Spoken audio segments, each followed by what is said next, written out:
नहमदुहु व नुसल्ली अला रसूलिहिल करीम अम्मा बाद फ़अऊज़ु बिल्लाहि मिनश शैतानिर रजीम बिस्मिल्लाहिर रहमानिर रहीम अस्सलामु अलैकुम। मैं हूं मोमिना मेहरबान और आप देख रहे हैं मेरा चैनल पीरे कामिल। आज वीडियो लेकर मैं आपकी खिदमत में हाजिर हुई हूँ। वो बहुत ही खूबसूरत अमल है, कुरान करीम की एक आयत जो कि बहुत ही खूबसूरत जो है वो आयत है, जिसको अल्लाह ताला ने इसमें अपने दो सिफाती नामों को जिक्र किया है और इन नामों के हवाला से फरमाया जाता है कि अल्लाह ताला ने इसमें अपने 3 सिफाती नामों को जिक्र किया है और इन नामों के हवाले से फरमाया जाता है कि ये तीनों के तीनों इसमें आजम है। इंशाअल्लाह ताला जब आप ये अमल करेंगे तो जो भी हाजत होगी अल्लाह ताला आपकी उस हाजत को पूरा फरमा देंगे। आप किसी भी परेशानी के लिए पढ़ें, किसी भी हाजत के लिए पढ़ें, किसी भी ज़रूरत के लिए पढ़ें, किसी भी मुसीबत को हटाने के वास्ते पढ़ें, कारोबार के हवाले से पढ़ें, किसी नफ़ा को हासिल करने के लिए पढ़ें, इंशाल्लाह जिस भी मकसद के लिए आप पढ़ेंगे आपको उस मकसद में पहले ही दिन में कामयाबी हासिल होगी। लेकिन अकाबिरीन ने कहा है कि लेकिन फिर भी कामयाबी हासिल होने के बाद भी आप इसको मुतवातिर 7 दिन तक जारी रखेंगे, क्योंकि ये एक तरीका कार है, इसकी एक मियाद जो है वो एक मुद्दत है जिसमें आपको इसको पढ़ना है। तो बहुत ही खूबसूरत अमल है। वीडियो को शुरू से लेकर एंड तक जरूर देखिएगा, क्योंकि इंशाअल्लाह ताला इस सिफाती नामों वाली, जिसमें 3 अल्लाह के सिफाती नाम है, तो इसमें मैं आपके साथ इसके मुख्तलिफ वाकयात, इसके फजाइल के हवाले से मैं आपसे जिक्र करूंगी। तो वीडियो को एंड तक जरूर देखिएगा ताकि आप मुकम्मल तौर पर मुस्तफीद हो सके। वीडियो जिक्र करने से पहले अगर आप मेरे चैनल पर नए हैं या मुझे पहली मरतबा सुन रहे हैं तो मेरे चैनल को सब्सक्राइब जरूर कर दें, और अगर आप मजीद अपडेट्स हासिल करना चाहते हैं तो सब्सक्राइब के बटन के साथ जो नोटिफिकेशन का बटन है उसको जरूर प्रेस करें ताकि मेरी हर नई वीडियो आपके पास नोटिफिकेशन की सूरत में पहुंचती रहे। जैसे कि मैंने आपसे जिक्र किया कि आज का जो अमल है वो बहुत ही खास है। कुरान करीम की एक ऐसी आयत के बारे में है जिसमें अल्लाह ताला ने अपने 3 सिफाती नामों को एक जगह इकट्ठा किया और इसके हवाला से फरमाया जाता है। मुजरबात देरबी में इसका एक वजीफा भी जिक्र किया गया है, जो कि आज का वजीफा है जो मैं आपसे जिक्र करी हूँ कि आपने करना क्या है कि वजीफा निहायत आसान है। वो आयत जो है वो बिस्मिल्लाहिर्रहमानिर्रहीम है। तो इसमें अल्लाह ताला के 3 सिफाती नाम है, एक तो अल्लाह है, एक अर्रहमान है और एक अर्रहीम है। या अल्लाहु या रहमानु या रहीमु, तीनों नाम जो है वो इसमें आजम है और मुख्तलिफ अहदीस मुबारका में भी ये वारिद हुआ है कि इनमें इसमें आजम पाया जाता है। और मैं पहले भी आपसे जिक्र कर चुकी हूँ अल्लाह ताला के नामों का, जो मैंने एक शुरू किया था सेशन, तो उसमें मैंने आपसे अल्लाह ताला के नामों के मुकम्मल वज़ाइफ और उनके फवायद और उनके तमाम तर उसके हवाले से अगर कोई अहदीस मुबारका मौजूद थी तो वो भी मैंने आपसे जिक्र की थी। तो उसमें मैंने आपको बताया था कि ये तीनों जो है वो इसमें आजम है। तो बिस्मिल्लाहिर्रहमानिर्रहीम ही वो आयत है। इसको आपने पढ़ना है 786 मरतबा 7 दिन तक, जिस भी काम के हवाले से, जिस भी हाजत के हवाले से और या जिस भी नफा हासिल करने के हवाले से, मुसीबत को हटाने के हवाले से, कारोबार के हवाले से, किसी भी मकसद के हवाले से आप करेंगे तो इंशाल्लाह पहले ही दिन आपको कामयाबी के रास्ते आपके निकलने शुरू हो जाएंगे, उस परेशानी से निकलने के रास्ते बनना शुरू हो जाएंगे। लेकिन फिर भी आपने इसको 7 दिन मुतवातिर जारी रखना है। 786 मरतबा आपने इसको पढ़ना है। तो इंशाअल्लाह ताला आप देखिएगा कि मुजद्दर बातें देरबी की सफ़ा नंबर 4 पर ये वजीफा जो है वो जिक्र किया गया है। इसके हवाले से मुख्तलिफ जो इसके हवाले से वाकयात हैं वो भी मैं आपसे जिक्र करूंगी। तो आपने वीडियो को एंड तक जरूर देखना है, क्योंकि वजीफा पहले जिक्र करने का यही मकसद है। कुछ लोगों को शिकायत होती हैं कि आप जो हैं वो बहुत ज्यादा बताने बोलने के बाद आप एंड में वजीफा बताती हैं, तो ऐसे लोगों के लिए मैं वजीफा शुरू में जिक्र करने लगी हूँ। लेकिन कुछ लोग ऐसे हैं जो दीन के बारे में जानना चाहते हैं, जिनको शौक होता है कि आया कि हम जो वजीफा कर रहे हैं या जो हम अमल कर रहे हैं इसके हवाला से इसकी फजीलत क्या है या इसके हवाले से वाकयात क्या हैं, तो वो मैं आपसे जिक्र करती हूँ।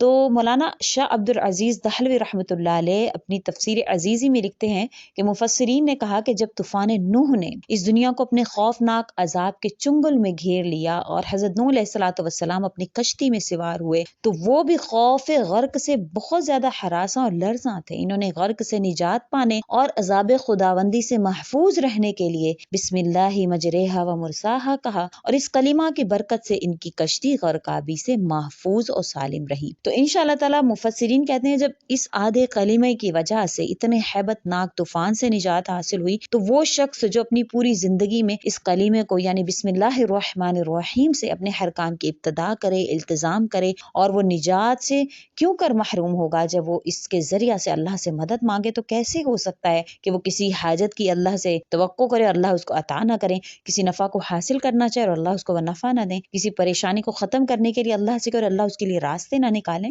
تو آپ نے اس کو ضرور بضرور پڑھنا ہے، بہت ہی فضیلت ہے اس کی۔ حضرت سلیمان علیہ الصلوۃ والسلام نے جب بلقیس ملکہ یمن کو پہلا خط لکھا تو آپ نے فرمایا انہ من سلیمان وانہ بسم اللہ الرحمن الرحیم لکھا، تو اس کی برکت سے کیا ہوا کہ بلقیس ان کے نکاح میں آئی اور پورا ملک حضرت سلیمان علیہ الصلوۃ والسلام کے قبضہ قدرت میں آ گیا۔ تو اب اس سے مفسرین یہ کہتے ہیں کہ جب بسم اللہ الرحمن الرحیم کو صرف ایک عبارت کے شروع میں لکھنے سے اللہ نے اتنی برکت دی کہ ان کو پورا ملک حاصل ہوا، تو جو انسان اس وظیفہ کو پڑھے، لازم پکڑے اور اس کو لازم پکڑتے ہوئے جس بھی حاجت کے لیے پڑھے تو اللہ اس پر کرم نہیں فرمائیں گے، خواہ وہ کسی مشکل حاجت کے حوالے سے سوال کرے، پریشانی کے حوالے سے سوال کرے، کاروبار میں اگر نقصان ہو رہا ہے اس کے حوالے سے اللہ سے مدد چاہے تو کیا اللہ تعالیٰ اس کے نقصان کو نفع میں نہیں بدل سکتے ہیں؟ تو انشاءاللہ تعالیٰ آپ اس عمل کو ضرور کریں۔ اس کے علاوہ سے اس کی فضیلت کے حوالے سے عیسیٰ علیہ الصلوۃ والسلام کے دور کا بھی ایک واقعہ ذکر کیا جاتا ہے کہ ایک دفعہ حضرت عیسیٰ کا ایک قبرستان سے گزر ہوا تو دیکھا کہ ایک شخص کو نہایت شدت کے ساتھ عذاب دیا جا رہا ہے۔ یہ دیکھ کر حضرت عیسیٰ علیہ الصلوۃ والسلام چند قدم آگے تشریف لے گئے اور وضو کر کے واپس ہوئے۔ ابھی واپسی پر جو اس قبر کے پاس سے گزرے تو ملاحظہ فرمائے اس کی قبر میں نور ہی نور ہے، وہ رحمت الہی کی بارش ہو رہی ہے۔ آپ بہت حیران ہوئے اور بارگاہ الہی میں عرض کیا کہ مجھے اس کا راز بتایا جائے، تو ارشاد ہوا کہ روح اللہ، یہ شخص نہایت گنہگار و بدکار تھا، اس کی وجہ سے اس کو عذاب قبر ہو رہا تھا، لیکن اس کی بیوی کے ہاں ایک لڑکا پیدا ہوا تھا، آج وہ اس کو مکتب میں اس کو بھیجا گیا اور وہاں اس کو بسم اللہ الرحمن الرحیم پڑھائی گئی ہے، تو مجھے یہ گوارا نہ ہوا کہ زمین کے اندر اس شخص کو عذاب دوں جس کا بچہ زمین پر میرا نام لے رہا ہو۔ تو وہ انسان جو اس کو وظیفہ کے طور پر روزانہ 7 دن متواتر پڑھے تو کیا اللہ کی رحمت اس پر نہیں چھائے گی؟ کیا اللہ کی رحمت اس کو اپنے گھیرے میں نہیں لے گی؟ انشاءاللہ تعالی اللہ کے حکم سے آپ کو ضرور بضرور اس کا فائدہ حاصل ہوگا۔ اس کے علاوہ کیسر روم کے دور کا ایک واقعہ ذکر کیا جاتا ہے کہ کیسر روم کے سر میں بڑی شدت سے جو ہے وہ درد رہتا تھا، علاج معالجہ سے مایوسی کے بعد اس نے فاروق اعظم رضی اللہ تعالیٰ عنہ کی خدمت میں لکھا کہ مجھے درد سر کی شکایت ہے، کچھ علاج کیجیے۔ آپ نے اس کے پاس ایک ٹوپی بھیج دی، جب بادشاہ وہ ٹوپی پہنتا اوڑھتا تو درد کافور ہو جاتا اور جب اتار دیتا تو درد سر دوبارہ شروع ہو جاتا۔ اس کو سخت تعجب ہوا، اس نے ٹوپی کو کھلوا کر دیکھا تو اس پر ایک پرچہ تھا جس کے اوپر لکھا ہوا تھا بسم اللہ الرحمن الرحیم۔ کیسا ہی خوبصورت کلام ہے اللہ کا، کیسے ہی پیارے جو ہے وہ آیت ہے کہ اس کو سر کے اوپر رکھا اور درد جو ہے وہ ختم ہو گیا۔ تو کیا ہماری زندگی کے درد، ہماری زندگی کی پریشانیاں اس کو پڑھنے سے حل نہیں ہوں گی، ختم نہیں ہوں گی؟ تو آپ یقین کے ساتھ اس کو پڑھیں، انشاءاللہ تعالی اس کے اندر جو ہے وہ 19 حروف پائے جاتے ہیں، اس کی مکمل اس عبارت میں بسم اللہ الرحمن الرحیم میں 19 حروف پائے جاتے ہیں۔ تو اللہ کے حکم سے آپ دیکھیں گے کہ ان 19 حروف کے بدلے میں ہر حرف پر ایک فرشتہ نازل ہوتا ہے۔ ایک حدیث مبارکہ میں یہ بھی ذکر کیا گیا کہ بسم اللہ الرحمن الرحیم کے جو 19 حروف ہیں اس ہر حرف کے ساتھ ایک فرشتہ نازل ہوتا ہے۔ جب انسان بسم اللہ الرحمن الرحیم کو پڑھتا ہے تو اللہ تعالیٰ ان تمام فرشتوں کے ذریعہ سے اس انسان کی مدد جو ہے وہ حاضر کرتے ہیں۔ تو آپ انشاءاللہ اس کو یقین کے ساتھ پڑھیں، آپ اس کو عمل کریں، اللہ کے حکم سے آپ کی ہر پریشانی، آپ جس بھی حاجت کے لیے، جس بھی پریشانی کے لیے کریں گے، اللہ تعالیٰ آپ کو اس میں کامیابی عطا فرمائیں گے، خواہ وہ کسی ہی قسم کی حاجت کیوں نہیں ہو، نفع حاصل کرنے کے لیے کیوں نہیں ہو، مصیبت کو ہٹانے کے لیے کیوں نہیں ہو، کاروبار کے لیے کیوں نہیں ہو، انشاءاللہ ہر مقصد میں آپ کو اللہ تعالیٰ کامیاب کریں گے۔ امید کرتی ہوں کہ آپ کو میری یہ ویڈیو اچھی لگی ہوگی۔ اگر اچھی لگی ہے تو لائک کیجئے، شیئر کیجئے اور میرے چینل کو سبسکرائب بھی ضرور کریں۔ اسی کے ساتھ اجازت چاہوں گی، وآخر الدعوانا ان الحمد للہ رب العالمین۔ اللہ حافظ۔